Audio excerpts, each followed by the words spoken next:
আপনাকে আপনি যাই মনে করেন যেটা দুনিয়ার কাজ হোক, এই দুনিয়ার কাজ দিয়ে আপনার আখিরাতের জান্নাত তৈরি হবে। এবার আমি শুধু পয়েন্ট গুলো বলছি।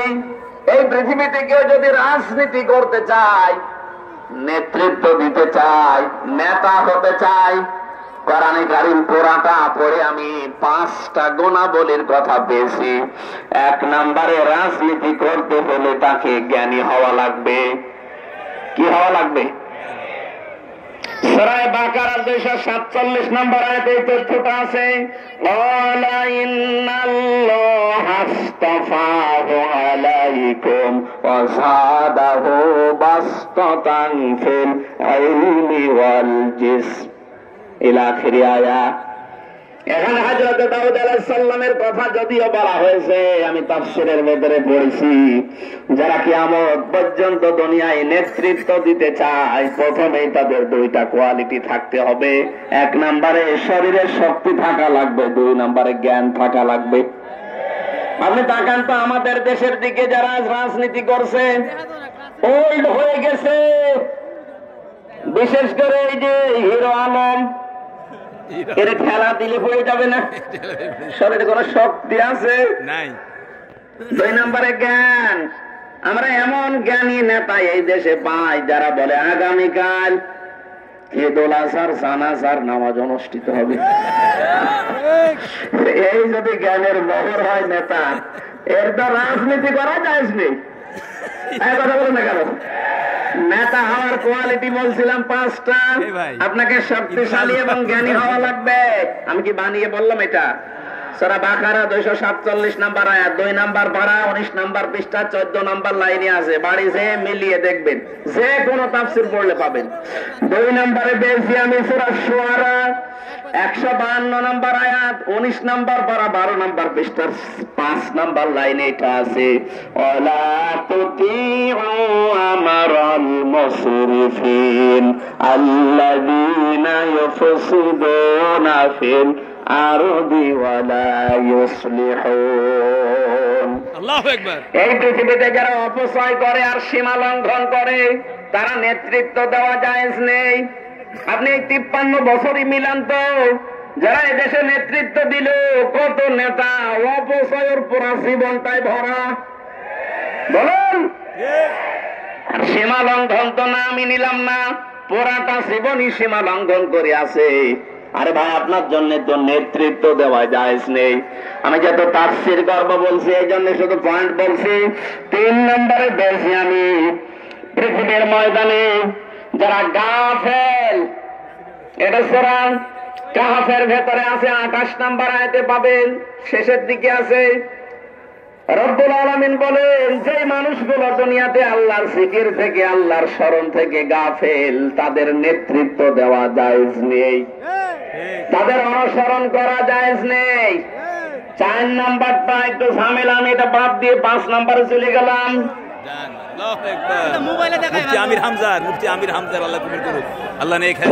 আপনি মেনে নিতে পারলে আমার বলতে অসুবিধা নেই। মেনে নিতে পারার মতো এরকম সৎ সাহস আছে কার কার? দেখে আন্দাজে হাত তুলবেন না। আলহামদুলিল্লাহ, আমি সাহস পেয়েছি বলার। ঠিক আছে, আপনি শুধু আমার কথা না, বাড়ি যেয়ে মিলাবেন। সূরা নিসা 5 নাম্বার পারার 2 নাম্বার পৃষ্ঠার 10 নাম্বার লাইনের 34 নাম্বার আয়াতের প্রথম অংশে পাবেন। আর রিজালু কাওয়ামুনা আলান নিসা। নেতা হবে পুরুষ, মহিলা হবে তার আজ্ঞাবহ। সুতরাং আগামীতে এই 96% মুসলমানের দেশে যারা নেতৃত্ব দেবে, তারা পুরুষ হওয়া লাগবে। এ পর্যন্ত থাক। যারা হাত তুলেছেন, যদি এরপরও পুরুষ নেতা বাদ দিয়ে অন্য কোন জায়গায় ছোটেন, বিশেষ করে রওশনের সাদের দিকে, আমি আর বাকিটা বলতে পারবো না, সেখানে আপনি সাবধান। 5 নাম্বারটা যেহেতু বলি নাই, বলে ফেলি। এটা সূরা বাকারায় আছেন, 1ম নাম্বার পারা, 18 নাম্বার পৃষ্ঠার 6 নাম্বার লাইনের 124 নাম্বার আয়াতের প্রথম অংশে আছে। রব্বুল আলামিন বলেন, وإذ ابتلى إبراهيم ربه بكلمات فأتمهن قال إني جاعلك للناس إماما الله أكبر আল্লাহ পাক বলেন স্মরণ করো ওই সময়ের কথা যখন তোমাদের জাতির পিতা হযরত ইব্রাহিম আলাইহিস সালাম, যার নাম, তাকে আমি আল্লাহ পদে পদে পরীক্ষা করেছিলাম বিভিন্ন বাক্যের দ্বারা। তাফসিরে ফি জিলালিল কোরআন সাইয়্যিদ কুতুব লিখেছেন হযরত ইব্রাহিমকে আমার আল্লাহ জীবনে 50টা পরীক্ষা করেছিলেন। কত? 50টা পরীক্ষায় তিনি পাশ করেছেন। সর্বশেষ আগুনের যে পরীক্ষাটা, এটা গুরুত্বপূর্ণ। হযরত ইব্রাহিম আগুনের পরীক্ষায় যখন উত্তীর্ণ হয়ে গেলেন, রব্বুল আলামিন বলেন আমি তোমাকে একেবারে খালি হাতে ফেরত দেব না। ক্বালা ইন্নী জাইলুকা লিন-নাসি ইমামা। শুধু মুসলমানদের জন্য না, লিন-নাস, মানব জাতির জন্য তোমাকে আমি নেতা বানিয়ে দিলাম। এখানে যেহেতু আলেম আছে, লাম শব্দটা আরবি গ্রামার অনুযায়ী 19টা অর্থে ব্যবহার হয়। লাম বালাগাত মান থেকে 13টা অর্থে ব্যবহার হয়। এর 9 নাম্বার অর্থে আপনি পাবেন লাম ব্যবহার করা হয় জীবিত মানুষদের জন্য। আমাদের জাতির পিতা হযরত ইব্রাহিম কিন্তু জীবিত মানুষদের নেতা ছিলেন। এই নেতা বানিয়েছে কে? আরো জোরে। হযরত ইব্রাহিম ওই সময় জিজ্ঞাসা করেছিলেন, ক্বালা মিন যুররিয়াতি, হে আল্লাহ, নেতৃত্ব দেওয়ার গুণাবলী, এই যে নেতা হওয়ার যোগ্যতা, এটাকে শুধু আমাকেই দিলে নাকি আমার সন্তানাদি যারা কিয়ামত পর্যন্ত আসবে তারাও নেতা হতে পারবে, তারাও নেতৃত্ব দিতে পারবে? আল্লাহ জবাব দিয়েছেন সঙ্গে সঙ্গে, ক্বালা লা ইয়ানালু আহদিস সালিমিন। ইয়ানালু এটা মোসারে, বর্তমান, ভবিষ্যৎ, প্রেজেন্ট, ফিউচার। আহদিস সালিমিন এটা বহুবচন। ভালো করে খেয়াল করেন, আল্লাহ শুধু অতীতের শব্দ দেয়নি, ইয়ানালু মোসারে দিয়েছেন। রব্বুল আলামিন বলেন, ইব্রাহিম, তোমার সন্তানাদের ভেতরে নেতৃত্ব দিতে পারবে, নেতা হতে পারবে তারা, কিন্তু যারা জালেম তাদের জন্য আমার কোনো অঙ্গীকার নেই, ওয়াদা নেই। তাদের তাফসিরে মুফাসসির লিখেছেন, বিশেষ করে 20 শতাব্দীর একজন অন্যতম মুজাদ্দিদ মাওলানা সাজ্জাদ আবুল আলা মাওদুদী রাহমাতুল্লাহ আলাইহি, তার কিতাব পড়তে গিয়ে আমি আয়াতের তাফসিরে পেয়েছি, তিনি দিয়েছেন কিয়ামত পর্যন্ত জালেমদের নেতা হওয়া, নেতৃত্ব দেওয়া হারাম। অথচ একটা পুরো বাংলাদেশে বিপরীত। যারা বড় বড় নেতা দেখবেন, বড় বড় জালেম তারা। সে যত বড় নেতা ছিল এই দেশে, সে তত বড় জালেম ছিল। সর্বোচ্চ যেটা এই দেশে পালিয়েছে, এটা সবচাইতে বড় জালেম ছিল। তার প্রমাণ আমি নিজে, আমি ভিকটিম। 3টা বছর আমাকে ফাঁসির কন্ডেম সেলের ভেতরে তালাবদ্ধ করে রেখেছিল, কোনো কারণ নেই, বিনা কারণে। কয়েকদিন আগে আমার মামলা খারিজ হয়ে গেছে সব। আগস্টের 5 তারিখের পরে আমি মামলা তুলেছিলাম। জজ সাহেব এটা দেখে বলছে যে এর ভেতরে তো কোনো মাল মশলা নেই, আমি রায় দেব কি দিয়ে, খারিজ করে দিলাম। বলতে গেলাম যে মাননীয় আদালত, 3 বছর তো আপনার কাছে ছিল মামলাটা, তখন তো রায় দেননি। তখন বলেছেন যে মামলা জামিন হয়, আগেই ফেলে দিতেন ফাইল। আর আজকে বলছেন কোন মাল ম্যাটারেস নেই, এ মামলা খারিজ করে দিলাম। উনি এইটাই বলতো, হুজুর আমার হাত বাঁধা ছিল। এখন আমার হাত খোলা আছে, আমি এখন ন্যায় বিচার করতে পারছি। ঠিক, আমরা এইটাই চাই। বাংলায় 1628টা চেয়ার আছে। কত? 1628টা চেয়ার আছে এই দেশে। এই চেয়ার না, মেন চেয়ার। শুধু একটা চেয়ারে হাত খোলা ছিল, বাকি 1615টা চেয়ার সব হাত বাঁধা ছিল। ঠিক, আমি যে চেয়ারের নামই বলেন, সব চেয়ারেরই হাত বাঁধা, শুধু এক চেয়ারের হাত খোলা ছিল। আপনি মনে করছেন যে কাওয়া কাকর মনে হয় হাত খোলা ছিল? না, কাওয়া কাকরও হাত বাঁধা।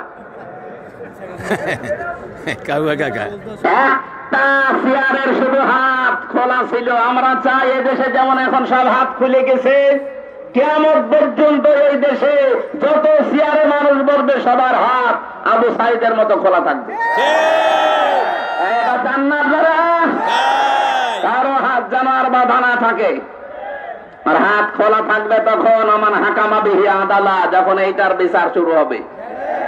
এইটার বিচার ব্যবস্থা তৈরি করার জন্য যদি কেউ দল করে রাজনীতি করে আর আপনি সেইটাকে ধর্ম নিয়ে ব্যবসা করায় এই তকমা দিতে চান, সবচাইতে বড় ধর্ম ব্যবসায়ী তারা যারা সিজনাল নামাজি, সিজনাল টুপি মাথায় দেয়, সারা বছর খবর পাওয়া যায় না, শুধু যখন রায়ের সময় আসে, ভোটের সময় আসে, টুপি মাথায় দিয়ে খালি ঘন ঘন সালাম দেয়। কথা বলেন এখানে না, ধর্ম ব্যবসায়ী তো আসলে তারা।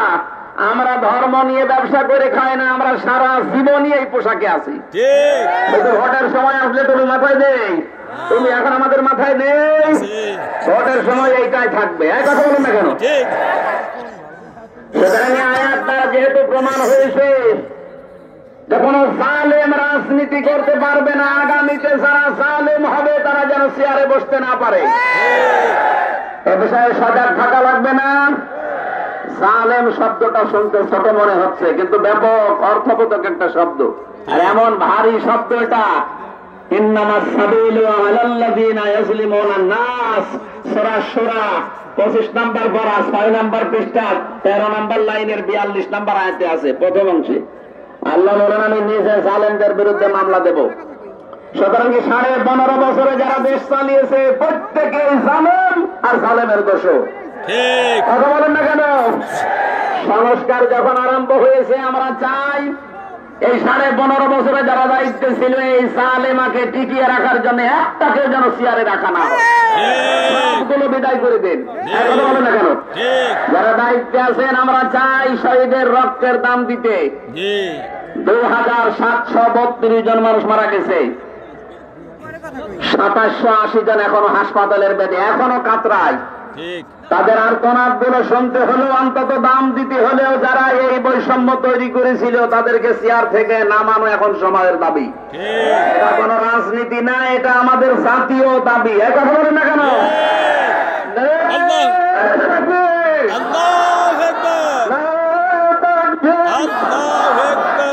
ইসলামের শত্রু হুঁশিয়ার সাবধান, হুঁশিয়ার সাবধান, ইসলামের সুজুরান আর কোরআনের আলো, সংসদে আলো, সংসদে ডাইরেক্ট সংসদে নেতা হতে না পারে। কয়টা কোয়ালিটি পেলাম নেতা হওয়ার? আরো জোরে। 1 নম্বরে জ্ঞানবান হওয়া লাগবে, শক্তিশালী হওয়া লাগবে। 2 নম্বরে ফ্যাসাদ সৃষ্টিকারী, যারা সীমা লঙ্ঘনকারী, এরা নেতা হতে পারবে না। 3 নম্বরে এই পৃথিবীতে যে মানুষগুলো গাফেল আল্লাহ সম্পর্কে, আখিরাত সম্পর্কে, তারা নেতা হতে পারবে না মুসলমানের। 4 নম্বরে কোন মহিলা নেতৃত্ব দিতে পারবে না, তার মানে দায়িত্বে থাকতে পারবে না। 5 নম্বরে কোন জালেমের জন্য রাজনীতি করা জায়েজ নেই। ঠিক, রাজনীতি যদি না করে নেতা হতে পারবে? সুতরাং এই 5টা গুণ যাদের ভেতরে পাবেন তাদের থেকে দূরে থাকবেন। এর বাইরে যাদের পাবেন, নাক কান বন্ধ করে আপনি পেছনে থাকবেন, আপনার আখিরাত তৈরি হবে ইনশাআল্লাহ। আমরা তেলাওয়াত করেছিলাম কোরআনের 1 খণ্ড একটা আয়াত, 4 ভাগের 1 ভাগ পড়েছি আমি। সূরা তাওবার 111 নম্বর আয়াতে খুব গুরুত্বপূর্ণ কিছু তথ্য আছে এর ভেতরে। জন্মের পর থেকে আমরা কোরআনে আয়াত শুনেছি, কিন্তু নতুন কিছু এখান থেকে বের করব ইনশাআল্লাহ। রব্বুল আলামিন বলেন, ইন্নাল্লাহ হাশতারা, অবশ্যই আমি আল্লাহ কিনে নিয়েছি, ক্রয় করে নিয়েছি, মিনাল মুমিনিনা, মুমিনদের কাছ থেকে, আনফুসাহুম, তাদের জীবন, ওয়া আমওয়ালাহুম, তাদের সম্পদ, বিআন্না লাহুমুল জান্নাহ, বিনিময়ে যেটা দিয়ে দিয়েছি তার নাম জান্নাত। এটা বাংলা অর্থ ছিল, এবার আসেন তো বাস্তবে নিয়ে যাই। এই পৃথিবীতে 2টা কাতার আছে আল্লাহর কাছে সব চাইতে বেশি প্রিয় কাতার। একটা হচ্ছে ইন্নাল্লাহা ইউহিব্বুল্লাযীনা ইউকাতিলুনা ফি সাবিলিহি সাফফান কান্নাহুম বুনিয়ানুম মারসুস। সূরা সাফের 4 নম্বর আয়াতে আল্লাহ জানিয়েছেন, অবশ্যই আমি আল্লাহ সব চাইতে বেশি পছন্দ করি, ভালোবাসি ওই কাতারকে, যেই কাতার সীসা গলা প্রাচীরের মতো ঐক্যবদ্ধ হয়ে আল্লাহর দিন কায়েমের চেষ্টা করে। এই কাতার যদি বাংলাদেশে থাকে আপনি অবশ্যই সেই কাতারে শামিল হবেন, আল্লাহর প্রিয় পাত্র হওয়া যাবে। 2 নম্বরে নামাজের যে কাতার, এই কাতারের দিকে আল্লাহ কুদরতের নজর দিয়ে তাকিয়ে থাকে। বলেন সুবহানাল্লাহ। সেখানে আমরা যেহেতু ক্রয় বিক্রয়ের একটা নাম শুনলাম, আল্লাহ রাব্বুল আলামিন নিজে এখানে ক্রেতা, আর বিক্রেতা হচ্ছে দুনিয়ার যারা মুমিন তারা। আল্লাহ কিন্তু সবার সম্পদ সবার জীবন কিনতে চান না।